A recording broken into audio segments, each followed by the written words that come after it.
Description. Real easy.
What is going on, everyone? Welcome to another edition of Smooth Conversations, where the conversations are always smooth. It is your boy Smooth with three O's, y'all. Never forget. Thanks for tuning in. Appreciate everyone taking time out. Busy day.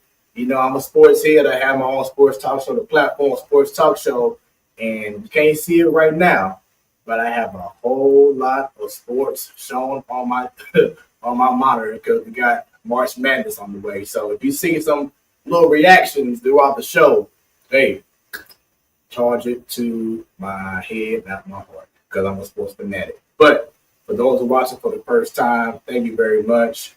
You can definitely check out this show and so many more by going on YouTube, Smoooth Conversations. Once again, Smoooth with three O's. Make sure y'all subscribe. You can also check us out or check out the show, on Beat District Radio at beatdistrictradio.com. KBDR is the station. Shouts out to the fam.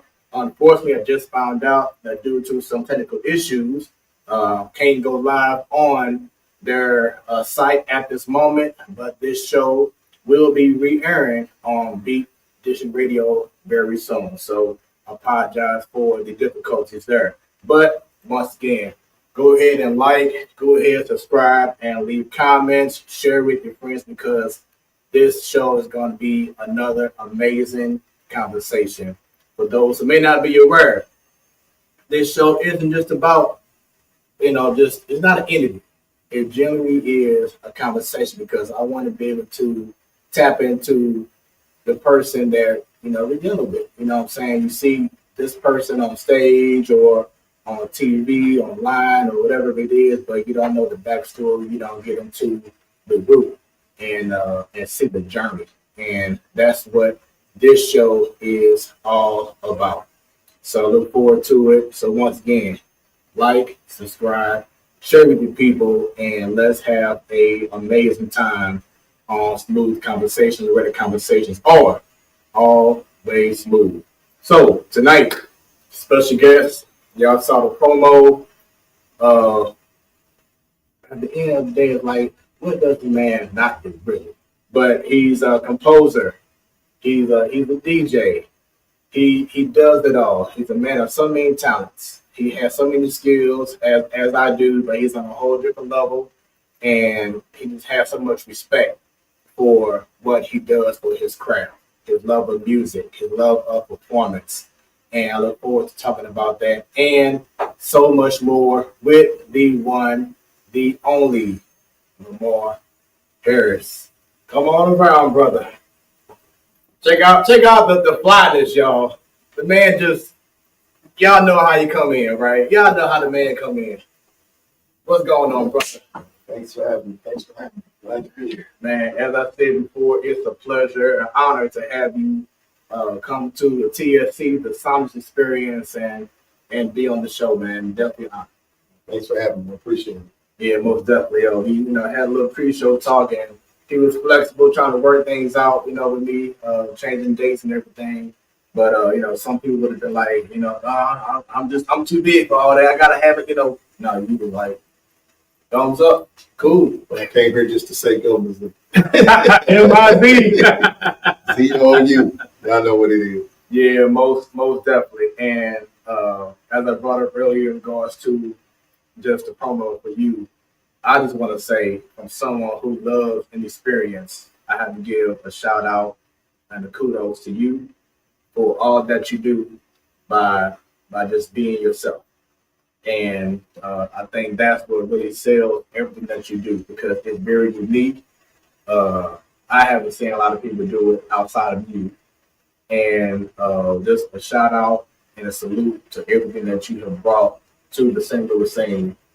And you're going to find out how long that's been. But we want to I want first to thank you for what you brought. Because every time I've seen you out, it's been amazing. And we've had some encounters. You may not recall some of them because it's been a while back.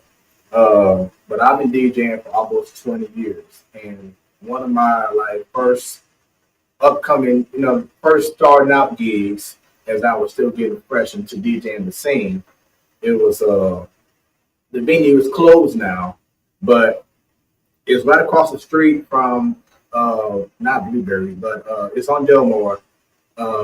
Red City? No, I got a Blue Lounge. Blue Lounge. Oh, yeah. So it was an event across the street. So I'm not sure that venue is still there or that spot is still there, the building. But I was DJing the event and I had no idea. But then you walked in and you set up shop right next to me, you checked out what I had. You're like, okay, I see you. And I'm looking, I'm like, man, this the cat. You know what I'm saying? So you came in, did your thing. We had an amazing event. So that was one incident. Well, not incident, but opportunity for me to meet him. Then another one was you actually DJ'd my best friend's wedding. And there's a picture. This was from 2020, back in October. My best friend Jonathan, shouts out to him. He DJ. I'm sorry. He was getting married, and I was going to be the DJ, but he, me being his best friend, he wanted me to be, one of his best men. And so I didn't know who was going to be DJing until I got to the event, and you come walking in with your crew. I'm like, okay, well, yeah, my best friend gets a pass because he got DJ Noonie, what I'm saying, coming through and setting the vibes, you and along with the band. Not just the one man band, but you had also your full band at the event. So that was an amazing time as well. Then just going back, another instance was just recently at Art and Soul that Bill had. That was a good event. And it was the first time that we debuted, because Bill and I are business partners. And we, in regards to solid headphones. And I was one of the DJs.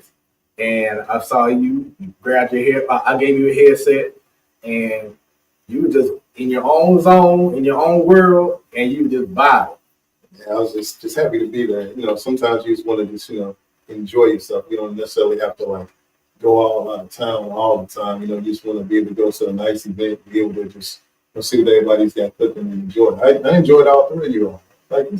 this is cool. Yeah. So, and I was surprised those headphones reached all the way downstairs. And because I knew that the range was amazing, I just didn't know how great they were until people came to me and was like, "Oh yeah, we was downstairs on the first floor." And like, if you know Encore Hotel, it's not like you just go right down and that's it. You got to go down, you got to go around, you got to go through this tunnel here. You can still hear them in the elevator. That's crazy. And like you can go to the first floor. I was like, man, this thing still got some juice. You can still hear it. Yeah. So I was like, all right. And I love silent parties. I was introduced to it years back at a prior artist soul event, and I was like, we have to. I gotta lock in and get these. And Bill reached out to me like, "Hey, I want to get into the business as well." I'm like, "Oh well, let's do it." And she does some great events. If you're not familiar with Belle Dare, she actually curates some really good events. And you definitely should support Art and Soul and all the wonderful artists and DJs that you guys have. Mm-hmm. It's actually a good time. So. Yeah, and it was so it was mad cool because you came to me afterwards like, "Hey, did your thing, everything was great," and it was like, "Man, yes," because it was something you played. I was like, "Hey, I'm like, I heard this in a minute." Yeah, I remember that I got to play this. Yeah, and that's what I love to do. Shout out to all the dope, amazing DJs. I just do my best to just stay in my lane in regards to, because if nowadays a high school wants to have me, I'm like, hey, I've done that back in the day. I'm older now. I'm on a whole different, vibe now. Getting older, so it's like I'll pass it on to someone else. But when you got something like what we did, Art and Soul, and other events that I'm doing now, it allows me okay. Let me bring this out for the people who may have forgotten about this song. That was a good vibe, man. Yeah. It was a bunch of people just walking around. Everybody just like, like, hey.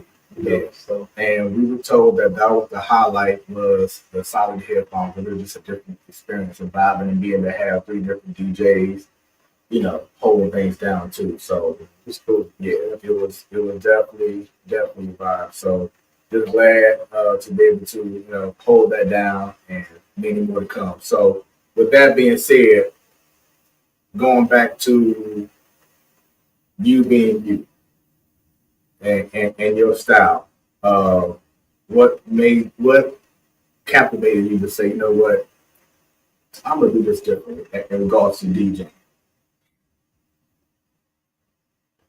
So, funny story is actually I'm not the first person to ever like DJ around here with live instruments. Actually, Alexis Tucci and Chris Hansen, who actually runs the Kranzberg Art Foundation, they actually had a group back in the day called Hot House Sessions, where they would put like live percussion, live horn on top of like house music that Alexis was spinning. So myself and Constable Taylor and other different horn players, in and out, Lou Weiner Jr., Russell Gunn is recorded with the group, and it was just mixing some live instrumentation with the DJs. So I was like, man, that's cool. Fast forward, I had another house group with a guy by the name of Mo Edgerton and Jingo and CJ Conrad. Oh, yeah. And we used to call it UG Project. Okay. And one of the things that we were running into was like, well, if you guys do a set, you gotta have someone DJ in between sets. I'm like, man, we already ain't really getting paid. Mm-hmm. So I was like, well, I'll just go try to see what I can do. I got a little small controller, and I was learning how to DJ with an OM audio controller. It was great. To show you how green I was, I actually had it on a snare stand. on extended tall snare stand. And I got a story talking about with snare stands, but keep on going. Then I bought a second one to put the laptop on the snare stand. Because I ain't know nothing about getting a table and nothing like that. Then fast forward, Kevin Johnson and Vincent usually would do a joint birthday party and stuff like that. So they were like, hey, why don't you DJ? I'm like, cool, I can do it. Thinking to myself, I've never DJed a party before. Right. I DJed from 9 in the morning until 6:30 in the morning.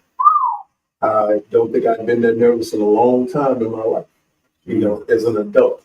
So I didn't have nothing to drink, like nothing, no water, nothing. I didn't use the restroom. All I did was just look up, look back at the screen, look up, look back at the screen, try to make sure the blends were okay. Right. I didn't even have like my library organized. I didn't have no crates. I just had everything just spinning out of like the iTunes folder in Serato. Man, you know, and after that, somebody was like, "Hey, actually, Henry and April Gray approached me like, we need a DJ for our wedding at DJ Council." I was like, "Yeah, I can do that." I was like, "Man, I need some turntables." DJ Uptown reached out and helped me like get some turntables, showed me how to work the turntables. On Friday, I did the wedding on Saturday. So I just kind of just started doing all that, and then fast forward, I wound up doing Lola and the Delmar Lounge, and One time. man, it was a good time. And shout out to Chris Hansen and Phil that used to run the Delmar for at least giving me the opportunity. And eventually, I was like, man, think about. I say all that to say, eventually, at some point, I was like, let me try something different and maybe try to add some live music to this. So I didn't even, first time I didn't even take my horn. I actually had I forget what kind of rolling keyboard it was, but it was huge keyboard that I got at the pawn shop. And I took that down there and I was like tinkering a little bit, just playing along. And then a friend of mine was like, man, why don't you play your horn? I'm like, I guess I could, and then I figured it out a little bit, and then everybody was laughing at me because like, man, what in the world are you back there doing? Why don't you just stick playing the horn and stuff? And fast forward to real now. So. That's dope, man. So let's get to the origin about first music. What made you fall in love with music? Well, I've always loved music since I was a kid. My mother actually used to play organ before she got pregnant with me. So when I came along and I wanted to do music, George May was like, nah, I wasn't going to spend no more money like that. So it was always, for me, I had to prove that I actually was committed and loved it for real. So they let me sign up in the band when I was like in sixth grade. I started out on violin. Then when I got to middle school, I was like, well, let me pick up trumpet. And my mother yelled at me about trumpet. She was like, I don't want to play saxophone. It was my second instrument I wanted to play, but I just wanted to play trumpet because I saw it in the encyclopedia. And I've always loved music, but I couldn't. Funny thing is, I couldn't even make the trumpet make a sound. I was like number 26 out of 26, and my grandmother just keep coming in the room and just keep practicing. I'm like, man, this is dumb. And she just kept encouraging me, and eventually I made the horn make a sound, and after that we was off to the races. But I've always enjoyed just music. My mother sung in the choir at church, and then with other various groups. So I've always liked music. So that's awesome. Let's see. You got a comment from the Billy Grit Show. Those were my stir stands. Those were not your stir stands, dirty lip.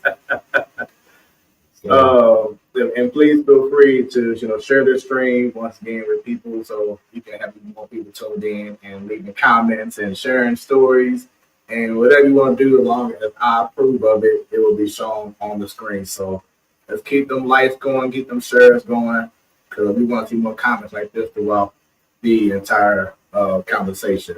So who would you credit in regards to getting you right in regards to music and your skills in regards to instrumentation?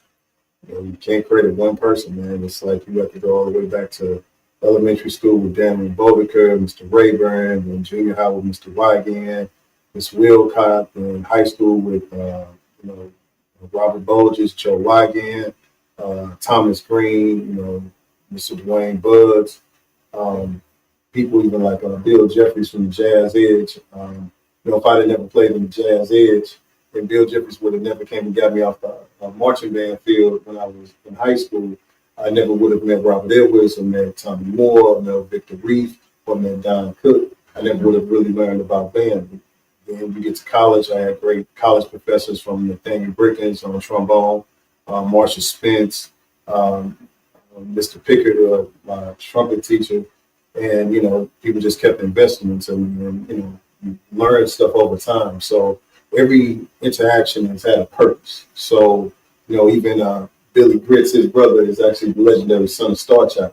So if I'd have never met him and his brother, I never would actually be able to do what I'm doing now, because they used to have me in the basement, like watching tape over and over again of like this group, that group. So you'd watch all this Parliament documentary, then you'd watch like Marvin Gaye, then it would be Teddy Pendergrass, Aretha Franklin, the Brides of Funkenstein, Fred Wesley, and all these different folks. And what was happening is they were showing me how these people like operate and how they would do music and do it live. And eventually, you know, you start understanding the formula and how to be able to take that and make your own formula. It's the same thing that D'Angelo and Questlove was doing when they made the Voodoo album. Before there was a Voodoo album, they just would sit around for like a year and just listen to records and stuff like that and try to hone in on the sound and how this is this little element add in with this and how do we make this that. And eventually you have a whole product. So, you know, all these different like interactions with all these different people is what culminated into like Indian music. So, right. Was there a moment where you was like you was playing any type of instrument that had you saying, you know what, I'm giving out. It's clicking. I got it. The only time since actually it was the first time that my grandmother, my grandfather, and my mother all were present to ever see me play. It was the first time I made it was the only time I actually auditioned for All Suburban. And I had just picked up trombone like pretty much like my senior year to understand how to really play trombone. And I took a solo and I couldn't remember what I played when we solo. I couldn't remember even playing the solo. I just remember it seemed like I came to after the solo and people were clapping. And I was like, okay. And I sat back down to play the part. And a friend of mine said, man, I've never heard you even practice it with play like that. And my grandmother, my grandfather, and my mother all said we were proud. You know, of course, with my grandmother walking around, yeah, that's my grandson sitting there playing lead trombone. And I was like, you know, at that point in time, I realized I may have a little future. Yeah. You know, because when your parents and, you know, the people that you really respect approve of you doing, you know, it makes a difference. And especially coming from a musical, you know, background as well, and it goes to family. So it definitely had to make you feel like, okay, yeah, I'm doing the right things. And the same group of people who the second time that all three of them were present quietly threatened me and was like, you know, I don't ask you nothing else, don't you mess up at this wedding. I played my cousin's wedding and my grandmother specifically leaned over. She sat there and said, hey, you know, what you do any other day is what you do today. Do not mess up and don't give these people no room to talk. So came on in and did what I did, and, you know, it was cool. So like my grandmother been yelling, so it was okay. Right. Woo, okay. But going back to the story about how you was using snare stand for this or whatever, it reminds me of the times when I used to be in a band called the Immortal Soul Era. And we had gigs and some way, somehow, we would forget a snare stand. So I would have to use a folded chair. And when I say trying to play on that compared to a snare stand, oh my goodness. It was, when I say we've been through some journeys as a band, getting this or not having this or whatever, and still making it look as if everything is in control. So has there been experience for you where, you know, going to an event as a musician or DJing and, oh my, got this, but like Nelly said, never let them see you sweat.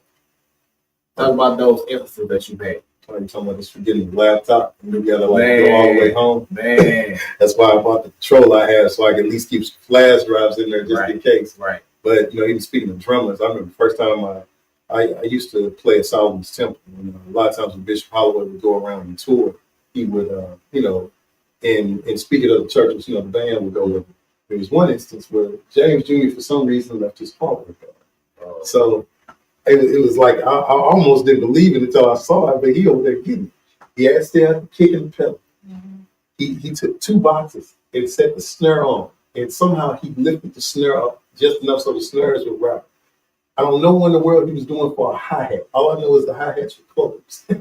I don't know how he got the cymbal to stay up with this closed thing, but he was doing that and just rolling around like ain't nothing ever happened. I was like, man, you know, so there's a will, there's a way, but you know, I've you know, for the most part I try to be prepared. You know, you double check the gear, make sure you got everything. You know, sometimes you may get a mouthpiece. Shout out to Brady Lewis if you're listening. You forget he got his mouthpiece on the gig, so it wasn't my gig, so I didn't. I just had I'll to. say that's his problem, not mine. Yeah. So, sometimes, you just have to like just double check the gear and make sure you prepare it because it makes a difference. Image is important. So. See, Billy Britt show. Brother Chapman taught Lamar how to play organ. Brother Chapman was one of the people that was influential in my playing. And if you know Palmer Chapman, he's actually a great organist, but he's actually a great saxophonist and really can play. And but he always had an appreciation for music and how he would just make sure that you understood the basics. And a lot of people don't realize he's actually one of the people responsible for Lamar Harris too. So like all of us were technically learning around the same time and stuff like that. So. It's dope. It's dope. Loving it. Once we get them questions coming, them comments, the whole nine. You may have to ban him because he gonna ask some crazy stuff. Well, like I said, if I don't approve, I get on the show. No, it's all good, man. We love it. Once again, this is Smoooth Conversations. Your boy Smoooth and me, one of the only Lamar Harris, whole being down for the TSC. So, just going back to just music in general. First person you think of if someone says who's your favorite artist, who would you say? I really don't have a favorite. No, it's a lot of. I mean, I guess it would be a little bit more like individualized. Like when you talk about jazz, right, talking about hip hop, right, gospel, house. I mean, it's all kind of different people. Just depends on the day of the week and how I feel. Yeah, I mean, I just like good music. So I feel you. So. Speaking of good music, so you talk about this generation and how things are not as it used to be when we were younger, and especially now that you out playing in certain venues or whatever. What is your takeaway in regards to the state of music now? Let's start off here in St. Louis and then nationally. For the commercial break to kick in. I mean, I think there's a lot of good music, especially with I would say there's people that are younger than us that are doing it. And it's all about taste. Like even the stuff we were listening to when we grew up. Like I remember going to Grandpa Pigeons and buying Easy E's of Boys in the Hood on cassette tape. Shout out Grandpa Pigeons. Grandpa Pigeons used to have everything. Then when you didn't have no money, you go to the flea market. Right. But the artists like nowadays, they're doing their own sound. They're making their own like music. So there's nothing new under the sun. But some people are just doing it a little differently than what we do.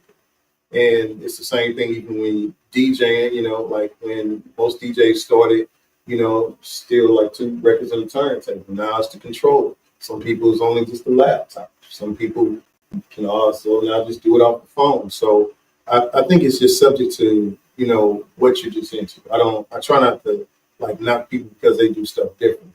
The only time I would like kind of chime in is if I feel like, hey, what you're doing may be kind of messing up the economic system. I mean, all the rest of the artistry is just subject. And, when you get outside of here, you'd be surprised that people that are younger than us will kill it and just doing everything. They can sit there and play all the old school stuff, play all the new stuff, play world music. And it just depends on what you just into. So, but there are a lot of great artists. Like it's a lot of young great DJs, 2 of my favorite DJs, not Charlie Chan Soprano. He sucks. You heard it here first. And shout out to Charlie. He's actually a great DJ and a wonderful hip hop historian.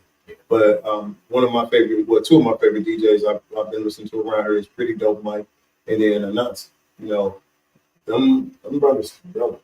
And you don't want to always get so tied into doing one thing one way that you forget to go out and learn and grow.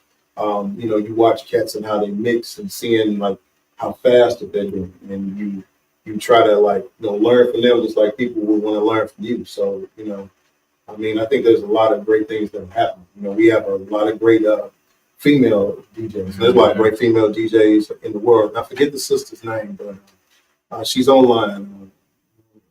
I don't even know where she's from, but she's wears glasses and she DJs. She has some really creative blends on like how her stuff is like mixed. It's the same thing with musicians, you know. So I always think that like, you know, you can learn from everybody, and you know, you can get re-inspired from some of the people too. So Do you still feel like, even with this stage that you're in your life, that you're learning from this person, that person, whether it's DJing or as a musician? you never stop learning. Yeah. Until you did, then that's when you stop fishing. Right.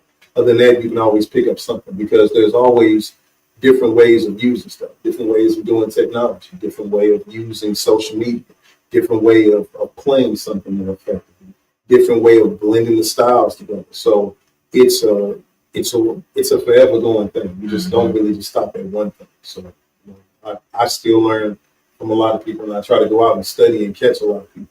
Sometimes people are like, man, I was surprised you were here. Well, you said listening, learning, you know, and you'd be surprised in the places you can go. Right. I went to a fresh produce battle not too long ago, and you know, they had some really good producers. Shout out to Volume Speaks, shout out to Bates. They're in there doing their thing, and it's like, man, some of these beats is cool. So you know, you never stop it. Never stop learning. Talk about just the vibe of, because you brought up Lola, you brought up Delmar Lounge. You know, I think about 609 and think about ISIS back in the day. You think about the Loft and, you know, all these incredible spots. Now, of course, certain spots did have issues, but it's not to the degree of how things are now. Like back in the day, you would see a lot of men dancing with women. You know, not, and no shade, but it's like you're seeing a lot of just men just to the side while you're seeing ladies do their thing on each other, whatever. It's like you're missing that good old school fun of everyone come together. Or I shouldn't have to know your name for me to at least get to dance with you. Now it's, do I know you, or are you cool with, you know what I'm saying? So what are your thoughts in regards to the overall nightlife vibe here in St. Louis?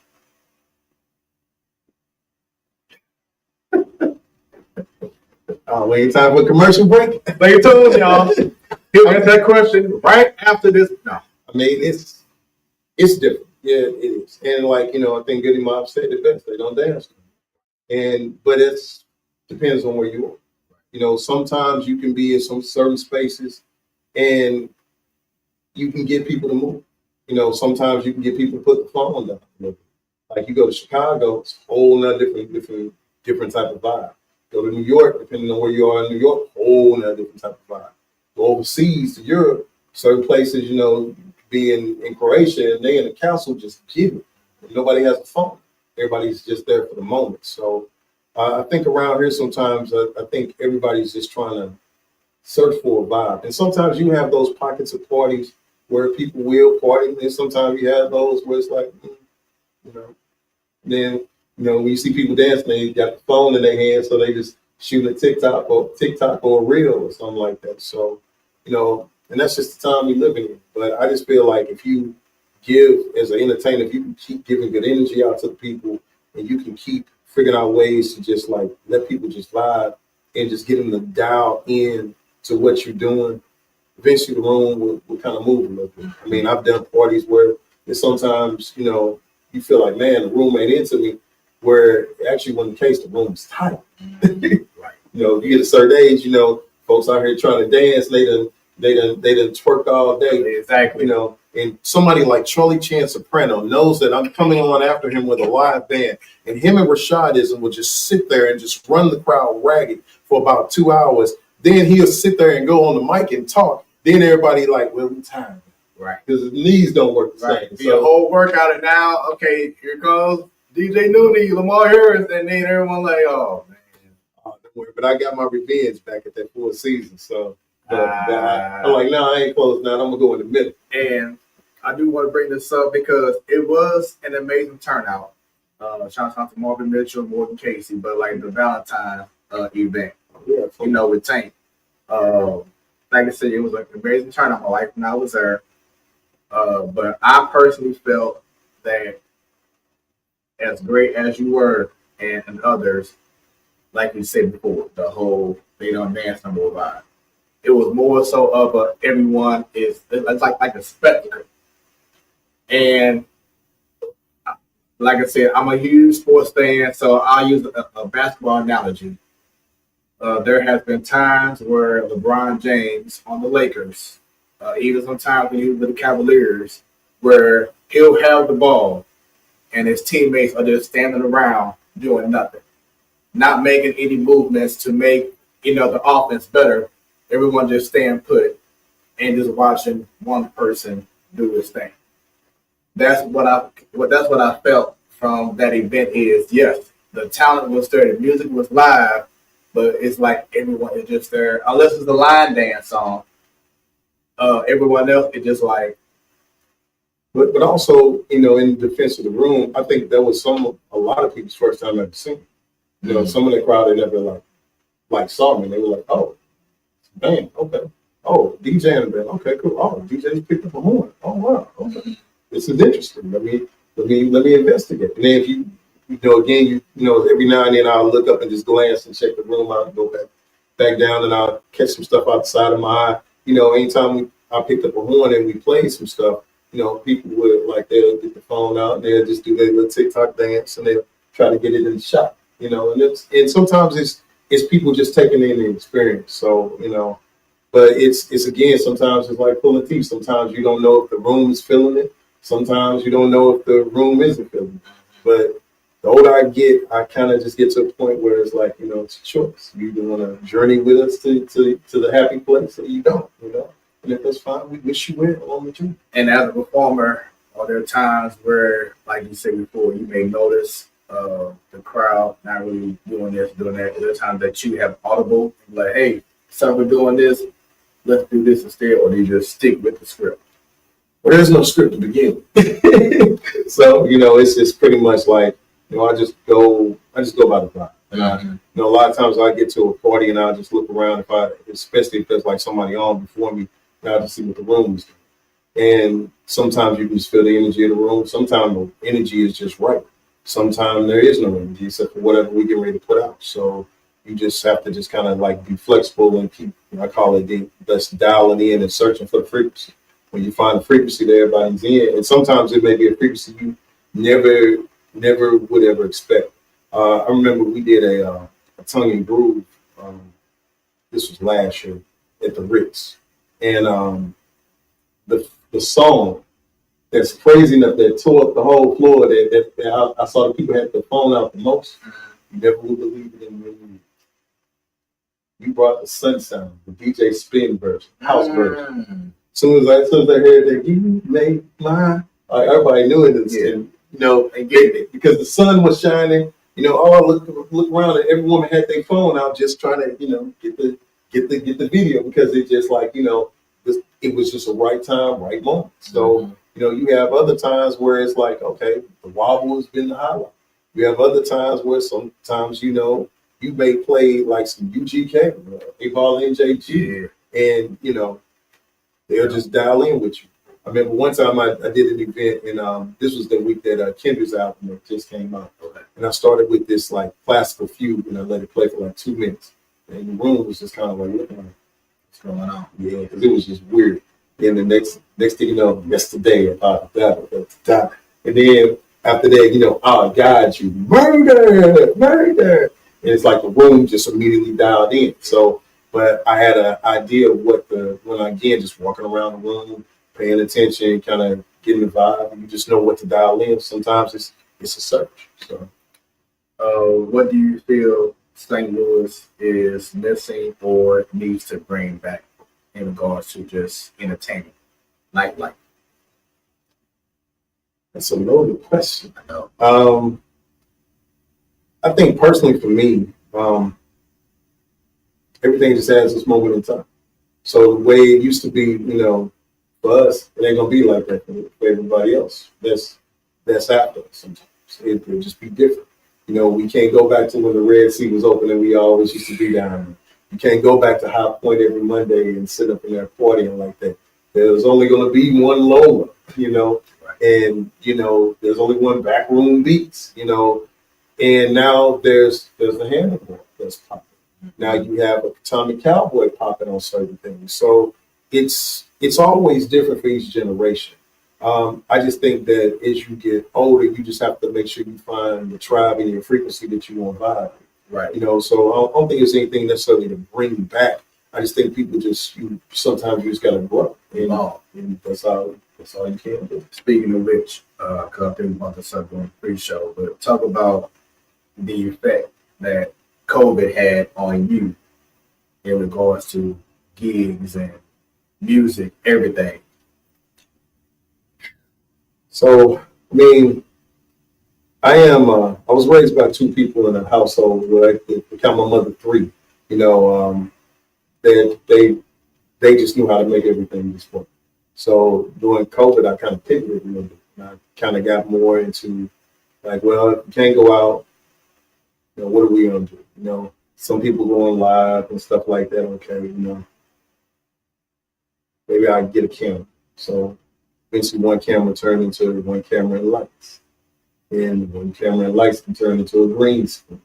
Now, green screen camera and lights. Now we've gotten rid of our dining room table. Now we got a whole studio with 3 cameras, monitor switches, and all this other stuff set up. So I just pivoted in a way to be able to figure out how to still do stuff online, still do stuff for other people, and just spend my time like listening to what everybody else was doing, not only just here but also across the world. And I think a lot of people kind of just started doing it because now the playing field is, like you need these people to promote you, these people to promote you. Now during COVID, everybody's just online looking. So if you took time and you were dropping certain things, or telling your story, putting out videos, doing music, creating new experiences, Clubhouse, where everybody was on that for a while. So, if you took the time to sit there and like search and like build and get your music out, you would technically quality just growing. So the growth never did stop, So for me, I just kind of pivoted a little differently, and it's okay. Nice. And first, before I go to DJing, is there an instrument that you cannot play?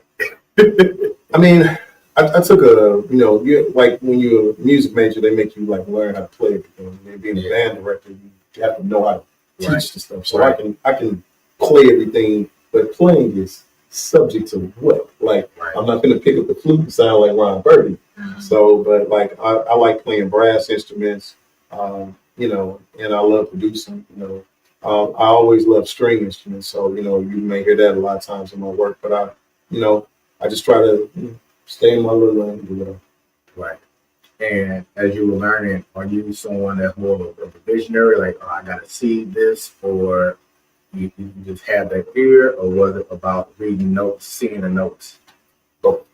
Going to Normandy, the one thing I can't say I'm blessed and grateful for was Joe Wygan, Bob Bogus, Tom Green. They were heavy on the read.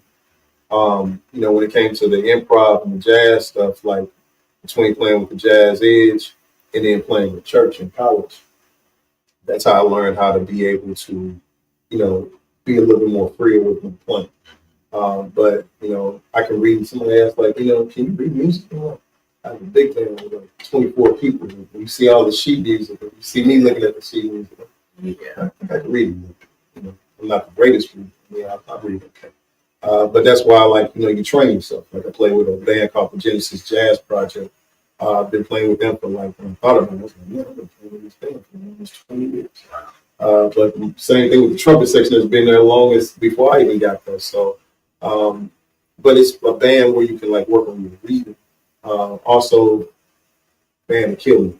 If you actually go see Genesis Jazz Project on Facebook and Google them, Aubrey Logan, great trombonist, is actually coming to town, and we're actually back in Paris. So we're excited about that. It's going to be at the Kirkwood Performing Arts Center. I want to say it the last Saturday of this month. So yeah, there we go. So stay tuned for that. Shameless plugs everywhere. Gotta do it here. So DJing wise, when you first fell in love with it, Who were some people that you were influenced by? Some DJs.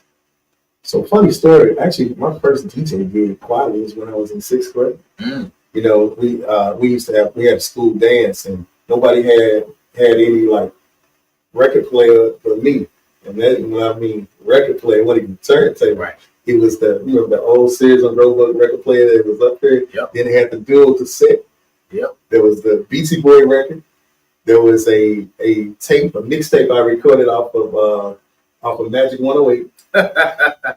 Then I had a Run DMC tape on the other side. Yeah. And I just kind of went between all those things. But you know, for his DJing, it's a lot of DJs I quietly just go listen to.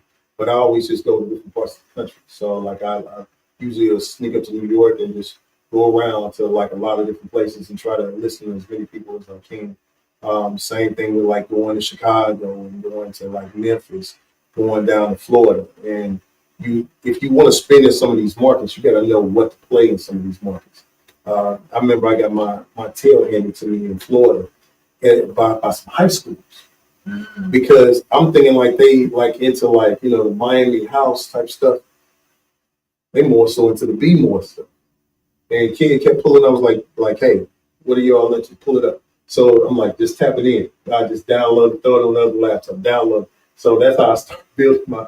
Shout out to all those high school kids because you know you start learning what the scene is listening to. Right. But you know, I try to just listen to a lot of different music. I mean, it's like first time I spun over in Europe, first club I got my head handed to me because I do soulful house, but I can do deep house, but I don't understand all the mechanisms of deep house. Mm-hmm. You know, because the problem is like for me, it's like it becomes so modal as a horn player. It's like, I mean, I don't know. I'm out of licks at this point in time.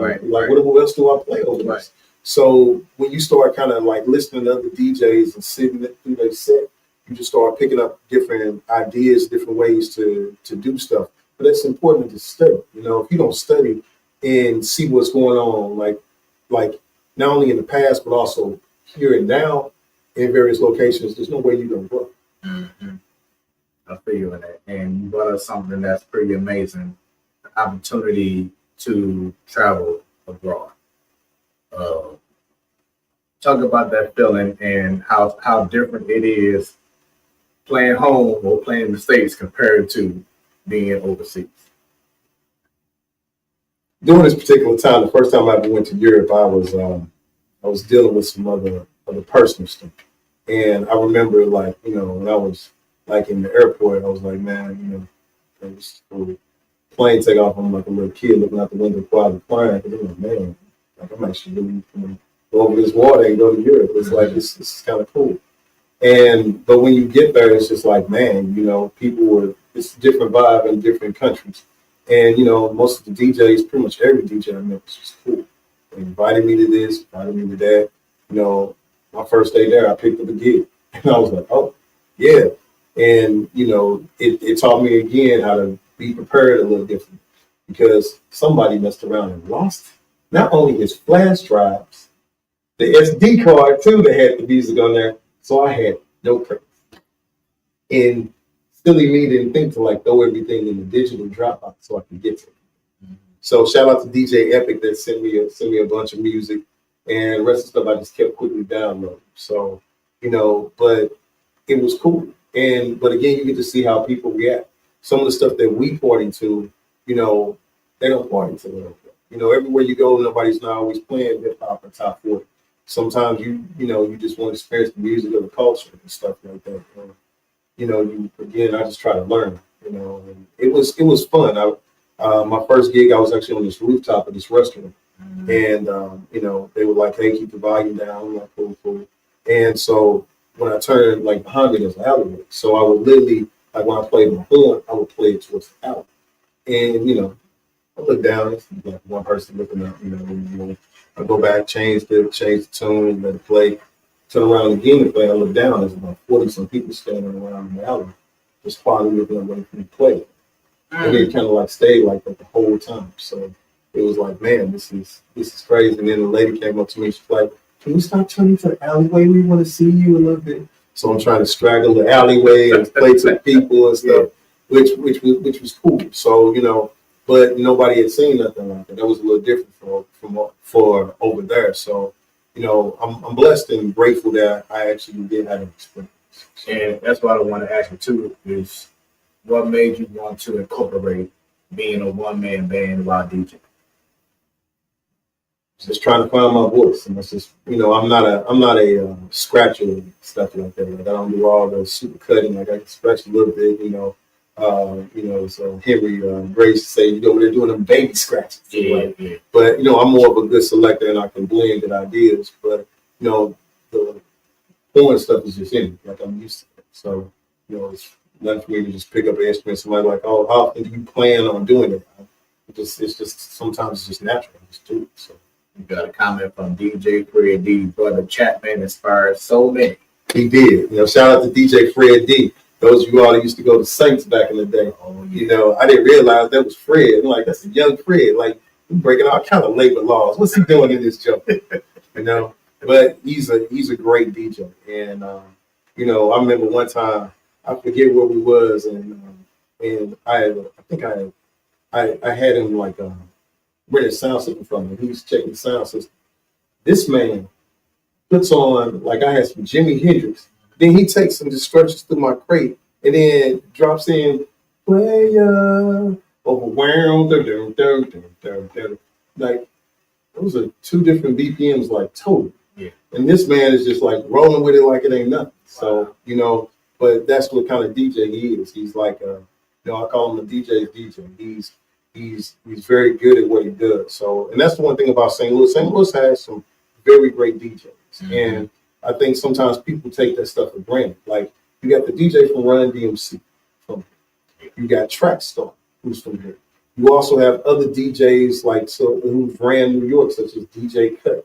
You also have some great female DJs, whether it's Agile One, DJ Cinnamon, Rico Steeds, you got Kimmy New, you got Maxa that's coming. You got all these different folks who are running around. And, we're pretty versatile. You also got cats like DJ Who, DJ Uptown, Marv, Beathon.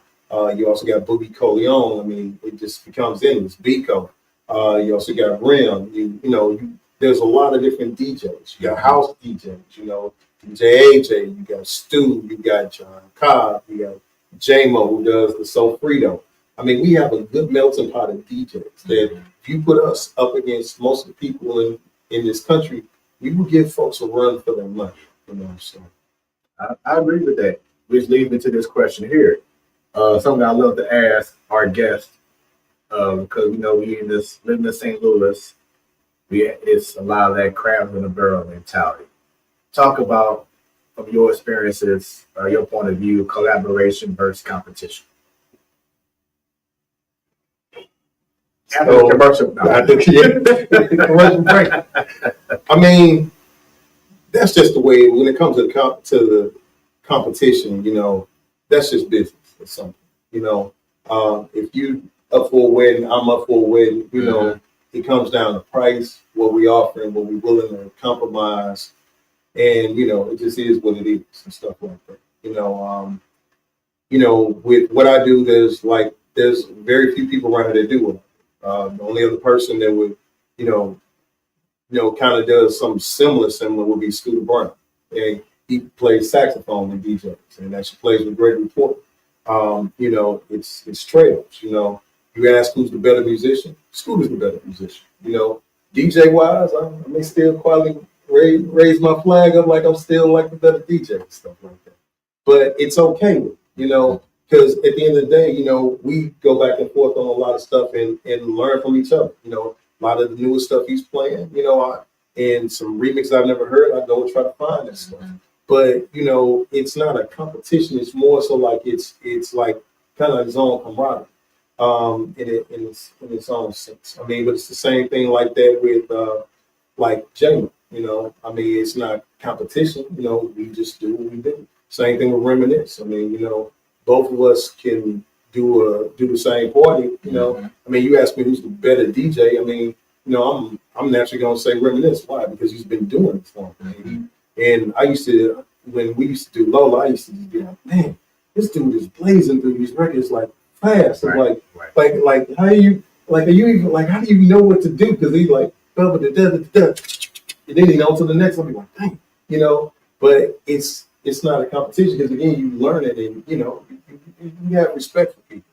With some people, they look at everything as like you know I can tell everybody, Right. you know, and sometimes with that you just kill people with kindness.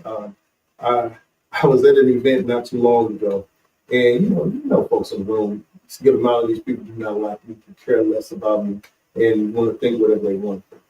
And you know, I go around and speak. Hey, how you doing? See what you up to? Blah, blah, blah. What you working with? What you want?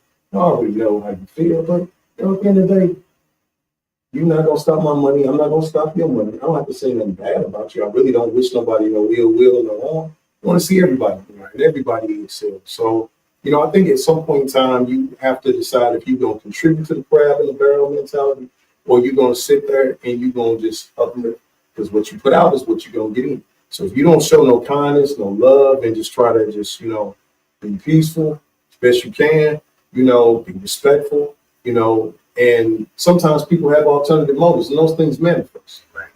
And you just have to ask God, Lord, give me what to say that I don't get out of pocket, out of line. Exactly. But sometimes you have to address things like, hey, I don't think you should have did that. That's blah blah blah blah blah. I've said my piece. I'll leave it alone. Have a great night. We just go on. But sometimes around here, I think we spend time like it's again following the shiny object. Everybody wants to be on top, stay on top, but not realizing the mountain goes up and down. Right. So sometimes the hill may not be as high, but you ain't on flat ground. You still moving and stuff. So it's just all about how you do it. That's all I got. No, that's very well said. Because as you were saying, it's money everywhere. Money isn't going to stop. Yeah. But one thing that can stop is progression amongst each other if we keep on trying to tear each other down. Like you said, everyone can't reach a certain pinnacle, and that's okay. And there's different lanes for everybody. Right. Like you think about how many corporate events happen, like throughout the course of them. You've got that whole, you can easily do a part. You've got promoters here and there. Then you also have your own stuff that you can do. You also have birthday parties or mitzvahs. You've got other different things that's going. There is technically enough work for everybody. Yes, I remember one thing when I started, Sam Foxman said something to me that they still sticks with me to this day. He said, "Do you want to be paid or do you want to be popular?" And I was like, "Explain." He's like, "Do you want to do a party where you doing like 600 people and you making $250, or you do a party with 30 people and you make $3,600?" Mm-hmm. And like my journey is even as a DJ has been more so like I walked out a different route, and that was just a lane I could find to get in. I knew I couldn't out scratch all these people. And like I grew up to like Charlie Chan and grew up to DJ Cut. I grew up on even James Bickleback at the time as even Needles and stuff. So you hear all these people on the radio, whether it's Cuddy and Thorough, with the mono, and I just tried to find my little lane that would not compromise me, but at the same time allow me just to be me. And I found it just quietly in corporate. I mean, and I was still blessed enough to still be able to do like places like Lowell and Delmar Lounge and do other events. But that's just what it is. So you just have to like be true to yourself and just figure out where your voice really is and lies. And just have to understand there's times and seasons for everything. My breakout season, if you ask me, as a DJ, would have been 2012 to 2014. I mean, it's on fire. But it was also how I came into the game a little bit.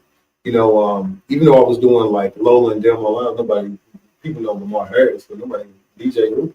Like, so I was like, well, my girlfriend at the time was like, hey, should go over there and see what's happening at this party because I should stay in the art lounge and you could look into windows on Washington. So I went over there and asked this one company, like, hey, do you all of you DJ in the room?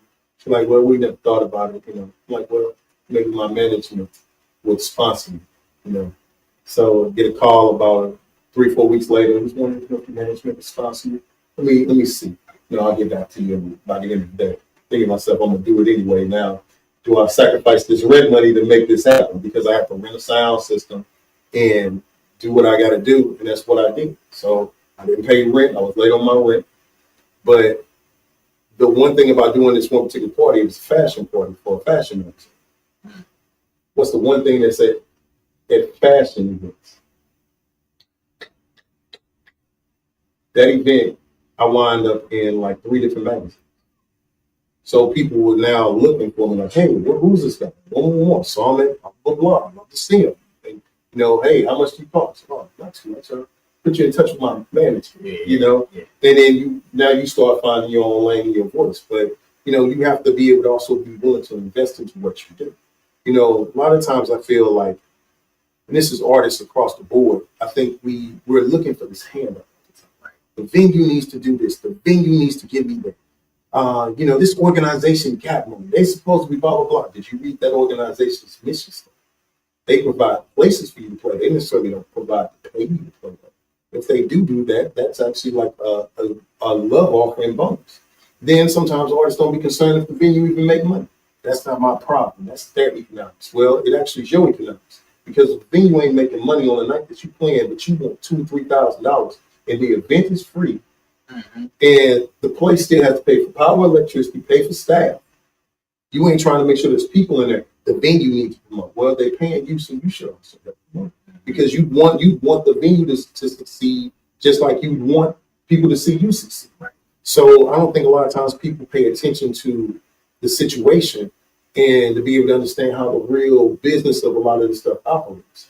And speaking of like doing stuff together, a lot of times people don't want to come together and do, I wouldn't call it cross promotions, but do good collaborations of events to where this person's doing this person's doing that, this person's doing this, and make these things fun. A lot of times I get quietly kind of pigeonholed into just being the DJ or the entertainer, and you'd be surprised at some of the stuff that shoot out of people's mouths, and you just like, they just really say that, I have to lend you all money and give you all advances and do blah, blah, blah, blah, blah, blah, blah. And I just smile like, excuse me, can you pull up your phone or email where you gave me an advance? I've asked you for an advance, first of all, or you gave me anything. Then like, well, you all ain't got no money to blah, blah, blah, blah, blah, blah, blah, blah, blah. And while you're talking, you just probably lay the cash down and lay the card down. So if you just want to write me a receipt for that, let me know. Then all of a sudden, no, I was just saying, because you all don't really expect any of us to be business people. But I think artists have to do better with being better business people. I'm glad you said that because, and I said this in previous show for those who watched in the past, but I want to get your perspective as well, especially Black businesses. You just had enough because I've had my share of dealing with companies, and we want to support. We want to support our own. But then we get irritated because our own doesn't know how to run Black businesses. And, being on time or communication, which is probably the number one thing which I think that we suffer the most, is the lack of communication. So just talking about, from your perspective, the importance of Black businesses doing better. And I know this is going to be controversial, so I pray it's not controversial. I think in a sense of like, people just don't sometimes know how to run it. White, Black women. I was in a situation not too long ago where I show up to the gig, clearly on my invoice it says, hey, this is due on what? Right. Oh, we'll take care of you on Wednesday, Tuesday. No. Right. I'll wait for this and that. And, everybody's coming to finagle, and I'm just sitting there and I just quietly pull it up. Like, if you have it, you don't. Well, the company is in blah, blah, blah. That's fine. I take bill, take credit card, take a check. I have all the cash apps. You let me know. If you want to go even, give it into some foreign currency, I'm okay with that. I have a translator. I can make it work, And eventually they came up with card and payment. But it's starting to kind of be, is it particularly like it applies to like Black businesses? I just think we just need to just make sure that we are. Why do you get in business? You get in business to be able to make money, and a lot of the service that we're offering is hospitality. And when you're in hospitality, sometimes you have to make sure you are providing good experiences. Are you able to make sure that you are providing the same quality of service for everybody? I don't do anything less at this event or this event. My job is to come out and give everybody the same experiences. Now, there's levels to the experience. It may just be me. Sometimes it may be me and a drummer. Sometimes it may be me and like a whole 25, 30-piece band. But it's still going to be an experience. And, if you want people to invest, do quality work, do it on time. Make sure that you put the same energy and quality in just like you would doing it for anybody else. And even as consumers, we have to also have realistic expectations. You want the black business to do every but you go over here and just, oh, well, do something. But you'll sit there and criticize this, and it's not real. And, I support like black businesses. Like shout out to Dez, like this hat I'm wearing. It's like most of the hats you see, Dez hats by Dez. She creates these. If you see me in some fancy different outfit, Brandon Vaughn 10 times out of 10 created that outfit. If you see me in a jacket with like these comic book logos, those on. So, but we support businesses that do good business. So I think at some point you have to be able to. Just pick and choose how you spend your dollars and pick and choose what type of clientele you want to attract. Some people get mad at venues because they may have these restrictions or don't want to hear this and don't want to hear that. There are plenty of places to go to. This is about a different experience, and you have to be able to respect the experience of that person. We two different people. We DJ different, right? And it's okay. If you want this experience. You get that experience. I remember I was actually out doing some other work for another event for Fred and Romney, and Fred was DJing, and I was just over there with the camera, and Fred had to run next door for a second, so I just put the next song on. Lady comes over, what you doing? I didn't hire you. I'm like, I know, he just ran next door. He coming right back. I'm like, I'm just making sure. She said, it's a different experience, which it is. And doesn't make one better than the other. It's just personal preference. Depending on where you like to eat breakfast, some people love Waffle House. I might like the pancake pantry. Some people love to go get their wings from Miami Grill. I may still wish Illusions was still popping in London and something. It's just a personal preference. So that's just me. You say bottom line, handle business. Yes, sir. That's it. Just simple as that, man. Just stand on business, be about your business. Like you said before earlier, pretty much, you have to be a great representation of your brand. Yeah. And something that I was taught, I used to work in the hotel industry, is treat every client as VIP. You have to. Because we're in hospitality. Like, image is important. Right. Responding to your emails on time is important. Right. Returning phone calls. Checking spelling is important. Like, how do you want to be able to represent your brand? And, shout out to even Damon Meek, because Damon engraved that into me earlier. Like, I remember the first time I did a photo shoot, and I was like, man, this picture costs. It's a paycheck. But it's all the thing was like, image is important. Right. Because you can get mileage out this, and how people see, how does your website look?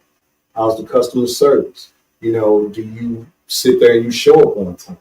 Do you sit there and make sure that you have a good link? Do you make sure that this is done correctly and stuff like that?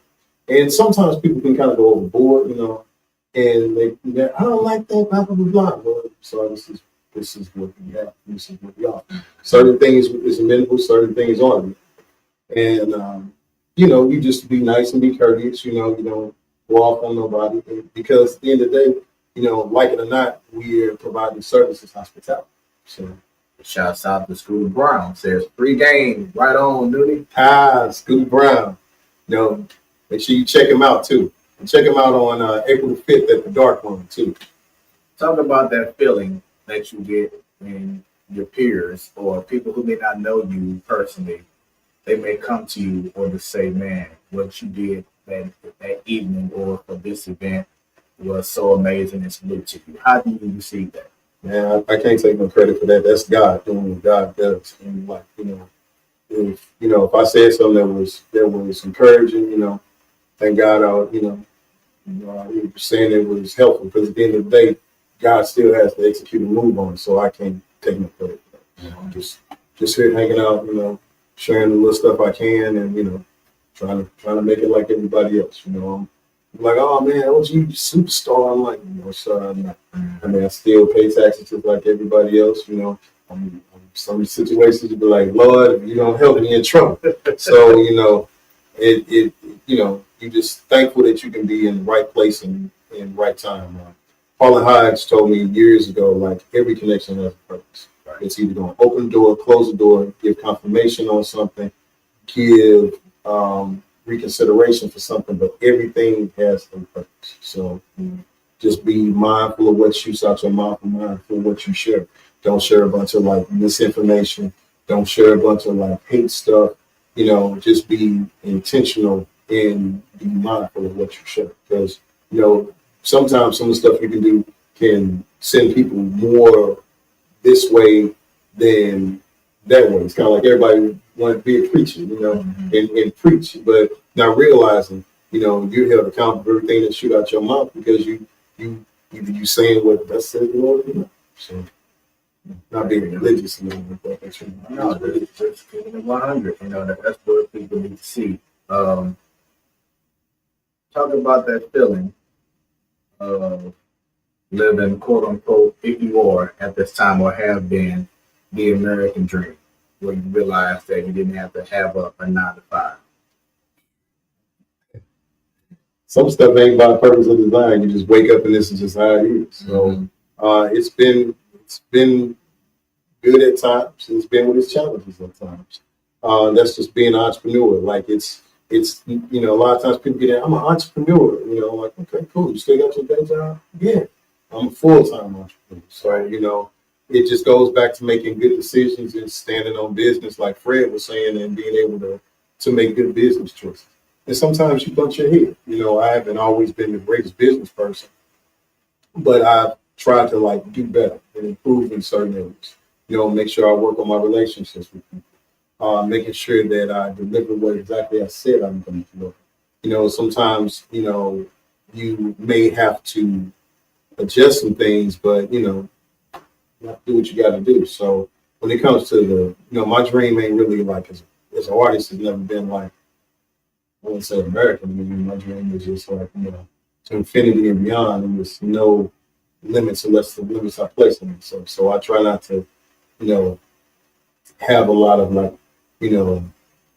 constraints. Because sometimes I do stuff that I never would ever imagine. And it's like, wow, we just did that. I didn't see this coming. Hey, thank God. Now on to the next. Which also leads me to this is talking about stepping out on faith. Because you have a lot of people who be wanting just to, like you see this line here, like they just want to get across it and say, let's go. And you have people who's timid. So talk about that moment for you, where you was like, well, Lord, I'm going to let go, let God, and walk it out there. Sometimes, stuff happens where you just naturally thrown in the deep. And you just have to like, just be like, hey, God be with us. And my grandmother, when I was growing up and even still up until she got sick, my grandmother used to always be, she'd lay across her bed and look out the window. I'd just be like, what's she in that room doing? But, older you get, you start realizing the woman's in there. And you eventually learn to just, pray, ask God to be able to help you, just guide you, keep you out of trouble, help you make better decisions. And sometimes even just as a person, you have to just learn to just trust yourself and take a chance on yourself. Everybody, I remember DJ Cino sat there and I forget what, I think I was at the patch and we were at some event and I was talking about like, yeah, one day we're going to do this and one day we're going to do that, and blah, blah, blah. And he said, one day is today. You just need to just do it. Right. You know what I'm saying? So eventually, you just get out and just try and just do it. Because there's no points in you going and not trying. Scooter Brown man was doing a workshop about 3 weeks ago, and he said, "What's the one place where the most dreams are dead at?" He was talking about the cemetery. Because people have all these dreams, and I know I misquoted that. It was the most visited place on earth, the cemetery, because like all these different dreams come here to die, Right. and because people didn't take a chance to do what they wanted to do. So no, I got it now. Whereas the wealthiest place on earth, that's what it was. And he was talking about the cemetery. Because look at all the ideas people have. And they never moved them because they were either scared, well, I ain't got the money, or these people gonna laugh at me, or this ain't that good of an idea. I don't know what my friends gonna say, blah, blah, blah, blah. And you just have to just go do it. Just Jazzy Jeff said, die empty. And I've been fortunate enough to like even when I started DJing, people were like, what are you over there doing? Boom, boom, boom. And fast forward a little later on, I didn't make it, happy to be here. So, it's about taking a chance on yourself. And that's what you just gotta do. And, shoulda, coulda, woulda, do that for the streets.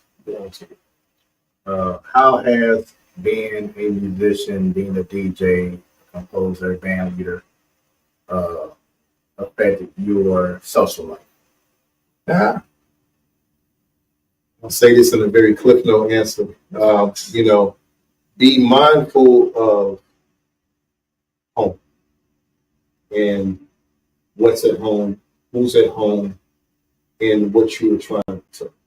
Don't let the business be more important than home. Home is always going to be home. Because you mess up home, eventually, if you're not careful, it's going to mess up the business. Yeah. And 10 times out of 10, it is going to mess up the business. Or put a damper on the business and close everything. So it's got to be mindful. Love the answer. So just a moment I call smooth moments where I highlight certain things that I see and wanted to bring to the forefront. So I already showed you earlier in regards to the photo of you at my boy's wedding reception. But let's talk about this photo and give me your thoughts on this. That's my mother holding my little silly self and stuff like that. That's my mom. Like I said, I love her to death, and a lot of my business sense actually comes through between her and my grandmother. My mother was always been about business. She's always been about fashion and style and stuff. So like, she always was heavy in the Louis Vuitton. That was always her purse. And it wasn't that like go to the flea market and buy Louis Vuitton. She was at the Louis Vuitton store. I know because I was right there. That was just what I just had to do. So 10 out of 10, I was carrying the clothes in the bag. Tagging along. So a lot of like understanding about fashion stuff actually came from me. So Love it. Shouts out to mom. and that's grandmother. That's the other mom. My grandmother has always been a pillar.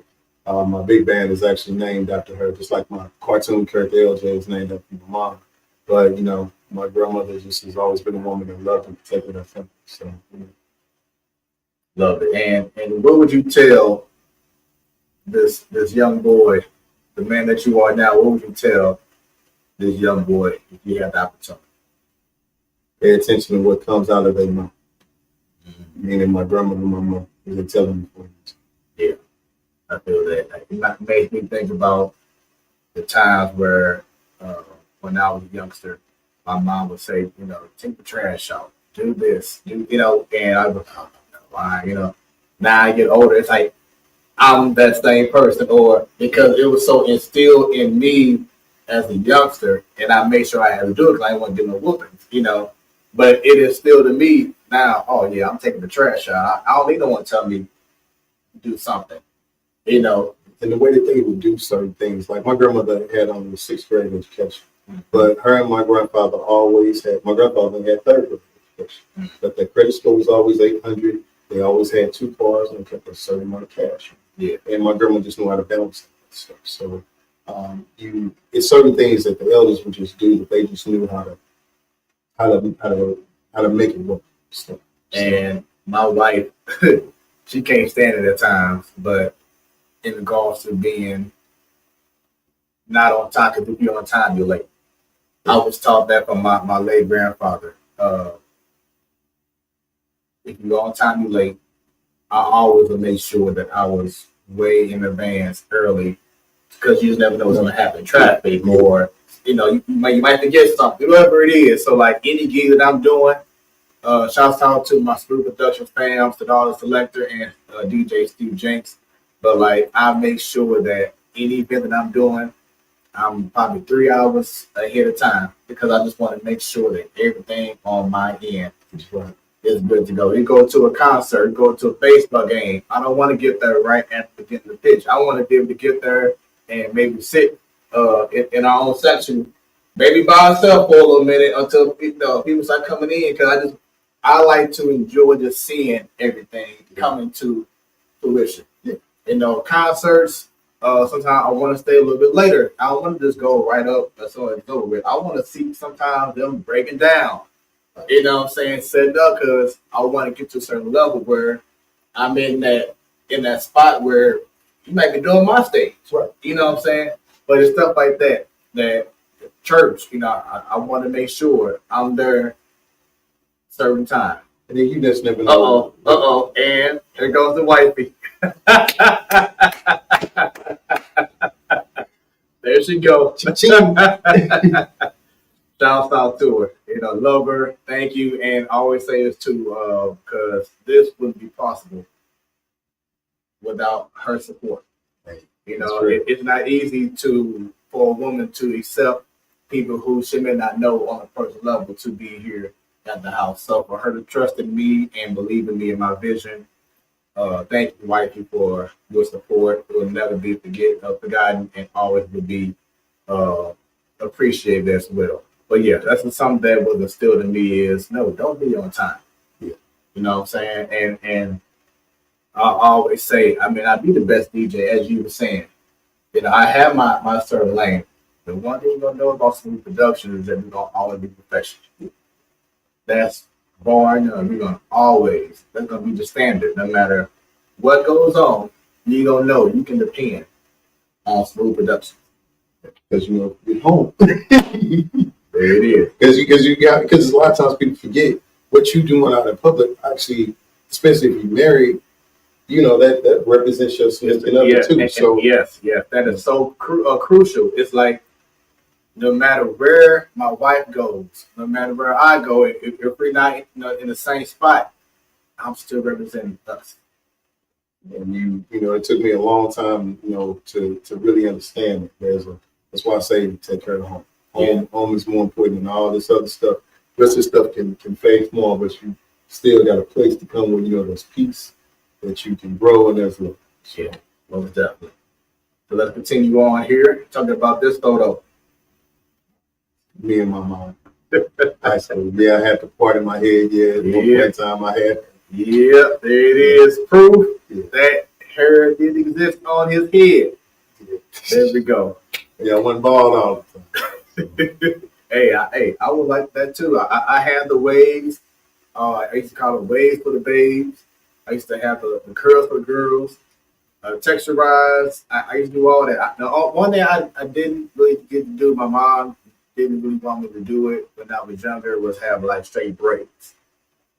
She was like real big against braids, when I was younger, but I had the texturized, braids or, curl, whatever. So that was like the best I can do until all of a sudden life said, okay, see that hairline kind of getting further back? Time to go ahead and shave it off. Before I cut my hair, I actually did have a curl in my box and everything was shag. Mm-hmm. And then when I went to college, I had a whole bunch of different hairstyles. I remember one year I straightened my hair. My mother had always a good braid of hair, so her hair was always long and thick. Mm-hmm. So when I actually grow my hair out, at that time my hair was long and thick and it touched down to my shoulders. My grandma sat there and said, "You look too much like a girl. Can't come here with this." Mm-hmm. I'm like, I'm doing a rock thing, So when I cut my hair off, my hair never grew. Yep, that's it. So That was that sign. Like, okay, time to give it up. Then she came in with, y'all the others come in with that bless on and rub over their head, like you threw this oil on my head, now my hair won't grow. Oh man, you just been this in the photos. Oh yeah. That's my high school graduation. So. Talk about that moment right there and how proud your mother and grandmother was and how it made you feel. I was just happy, to be able to graduate. I graduated, I think I was 12 in my class. So that's awesome. My grandmother's words, she'd be like, well, you better graduate. It's what you raised you for. Right. And my mother was like, hey, graduation, that's important. So it was a good time. That's what's up. All right, let's keep on going. So, talk about, because every time I see your setup, it's different, and I love it because once again, it speaks about who you are. So, talk about the vision that you have when you're doing your DJ setup. Sometimes it just depends on like where I am in life. And at this particular time, it was during time we were doing Lola, and me and actually in that video she was at this guy named Peter's studio, and we just I needed to record a new highlight reel. So me and Jason, came and did the recording, but that was just what I was using at the time. So that was one of my favorite tablecloths, and the boombox was my grandmother's. And since we're all live, if any of you all know a guy that works at 21C, we're not going to call his name. I do think he's a member of Alpha Phi Alpha Fraternity Incorporated. He has my boombox that you see in this picture. Can you let him know, or let one of the gentlemen of Vision know that I would like that boombox? You heard it? No. He's like, man, I need a boombox. I let him that boombox. And you ain't seen that boombox since. So. And here's one of the many examples of you rocking out, DJing, and playing, the trumpet? Flugelhorn. Flugelhorn, wow. Wow. So just talk about this photo and just captivating the audience with what you're doing. We was at a Tongue Group event. Shout out to Billy Grist and Scooter Brown. When we come in, we just try to have a good time. We just hope people will dial in. I don't do a lot of I know how to get on the mic if I need to, but a lot of times I feel like just let the music speak for itself. That's what I try to do. So it was a good time. Yeah. I feel you on that. Next.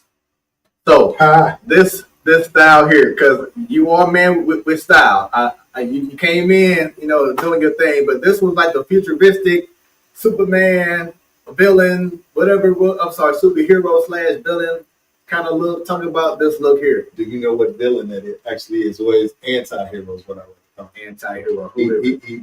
That's actually like a version of the Magneto costume. I was gonna say that. So I'm in the cosplay too. So I enjoy superhero culture and geek culture.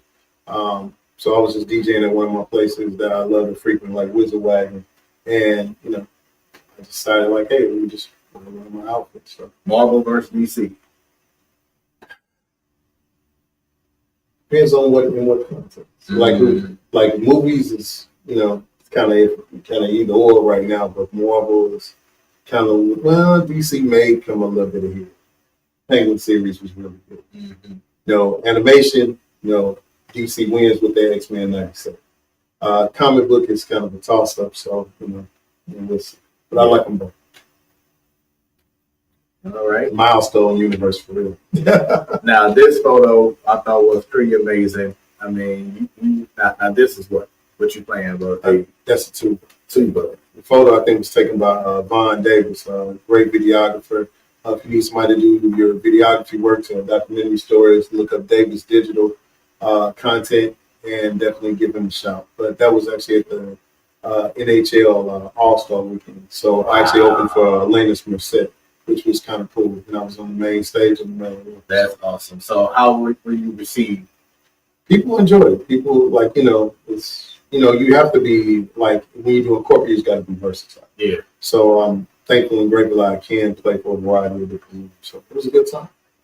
Now you played at, like you said, Lola's and small venues, and talk about the difference playing at an arena and other like the Shapers or what you call Power Symphony halls and venues like that. Talk about the difference playing from smaller venues to big places like arenas.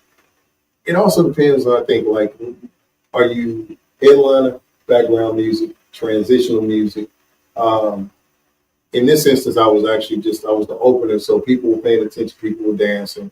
But I remember the first time when I did Hollywood casino thing, I actually opened up for Babyface and spun in between them transitioning stage over for BBD.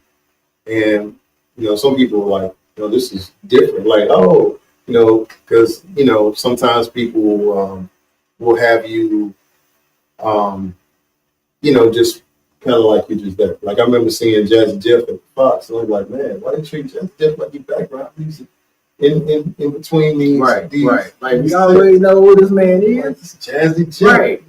So it just depends sometimes on the content. But like when I do a festival, even with a band, it's totally different. Like the way the band, I'm a person I don't like dead space. So like when we did music at the intersection, the big band, we were like rolling. People were like, man, you playing like you on tour. Well, they're like we're here every day. Right. So send a good message, put on a good show, right. And set a bar. So bring it, love it. It's great to see what else you got. That's actually at Bush Stadium for Big Brothers and Big Sisters. Their fundraiser. So as you can see, I had the little small prime go out doing something different. That'd be powerful. So playing with the band. Talk about just this feeling. And who was this band that you were playing with at this time? That's a band I still play with this day called Genesis Jazz Project. Definitely be able to catch us at the end of the month at Kirkwood from our center with Audrey Logan. But in this instance, we were doing an event that we had curated, which featured people like Anita Jackson, Don Weber, the Genesis Jazz Project, of course. We had B-Boys. Shout out to Marty for coming out and bringing his crew. We also had Dom, was one of the vocalists, and Nick was one of the vocalists. So we did a variety of different things where we combined, the hip hop and jazz and soul. So it was really cool. And shout out to Union Station for partnering with us too. So good time. So you also are into videography, photography. I'm seeing. So talk about getting into that. Well, got into it during COVID. So I just kind of started a communications company when my mother passed, and I never did fully activate. And then COVID hit, I just kind of quietly okay, I can do this, I can do that. And sometimes you learn stuff on the fly and you just go all in. So I'm a Canon guy too. So I enjoy just, being able to tell a story through the lens.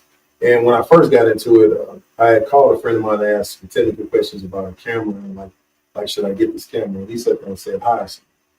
And I was like, well, I want to maybe learn. You ain't gonna be able to do blah blah blah blah blah blah, and it's gonna take you about 10 years. Shout out to him, he was right. It is taking me about 10 years to really understand about the nature of videography and streaming, and understanding lighting, which I'm still trying to understand all that stuff more and more each and every day as technology changes and everything. But it's just like pretty much with most of the things that I do. Sometimes it's just built off people just telling you no, you can't do it. Yeah. So you just stuff up there. Right. Okay. But I enjoy it. It's relaxing. I always say, all right, stay tuned. Yeah. And you mentioned, being able to be on stage, open up for artists and being in the rooms of other great artists. And I saw this photo. I know that it's one of many that you probably have, but this photo of you and Spinderella. That was cool. I actually wasn't even, I don't even think I opened up. I think I was just hanging out. Yeah. I think Biko wound up opening up for her. And I was just there, just walking around and enjoying stuff. So I was fun. And talk about your engagement with other acts and during your time as a DJing or just being in the room with them. How receptive have they been towards you?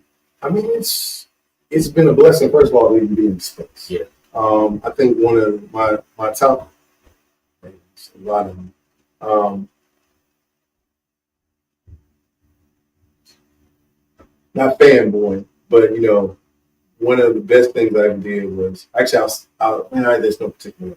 Terrence Blanchard was probably one of the biggest. To be able to sit there and not only be able to interview Terrence Blanchard, but be able to sit there and play with Terrence Blanchard, and to get Terrence Blanchard to play Mo Better Blues and to play with us, we all were like little kids in the candy store. We were like, man, this is the man that made Mo Better Blues and all the Spike Lee's like underscoring, and to hear him like talk and be able to share that kind of information was just like that's my top 3 of all time.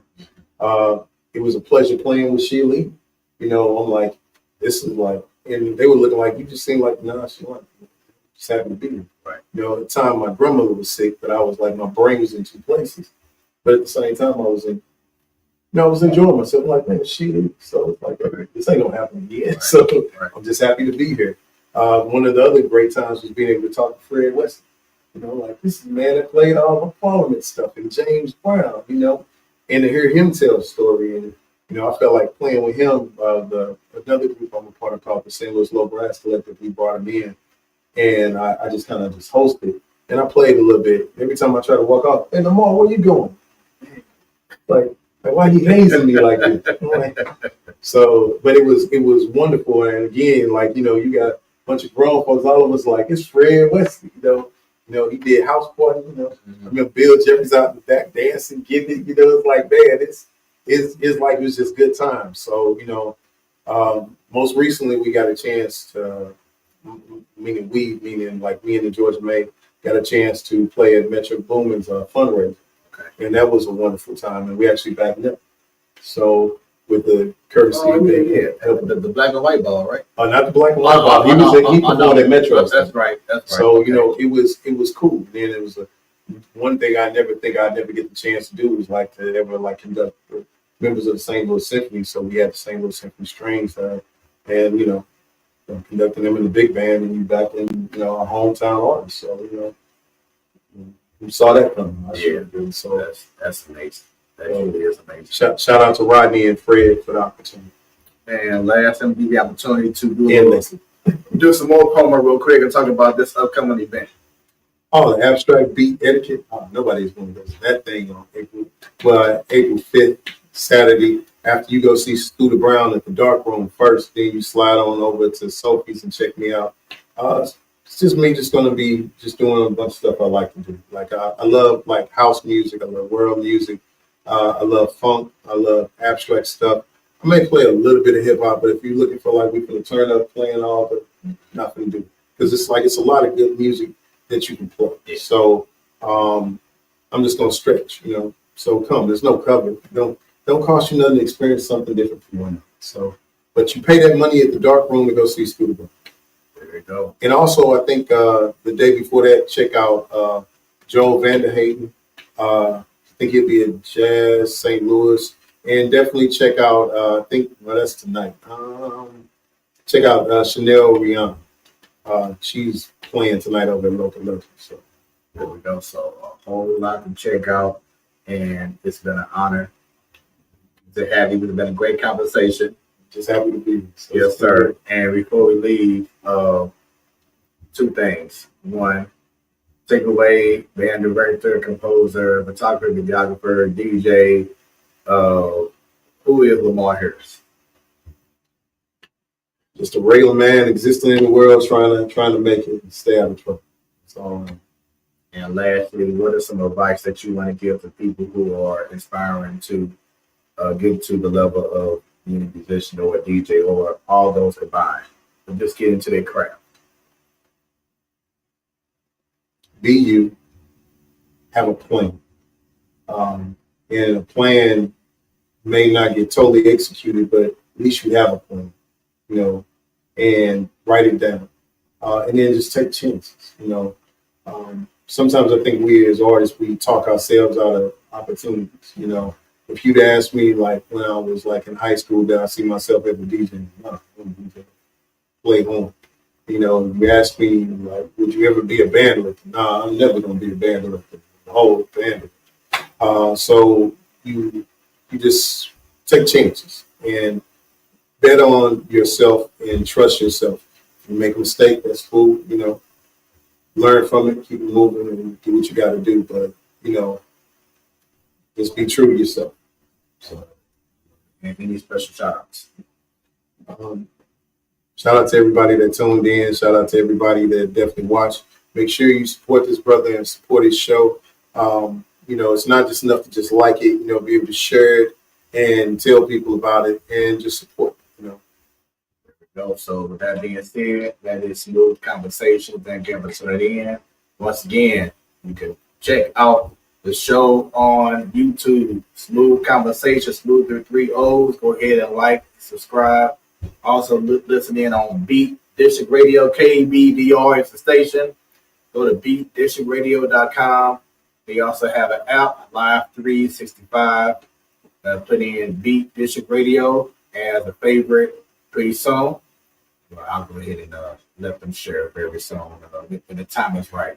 But just know you want some bigger and better things.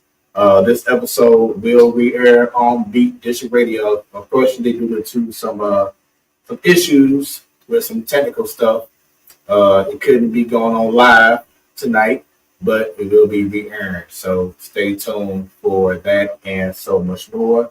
With that being said, it is another edition of Smoooth Conversations, where the conversations are always smooth. Stay tuned for the next episode and stay smooth, y'all. Y'all have a great rest of y'all evening.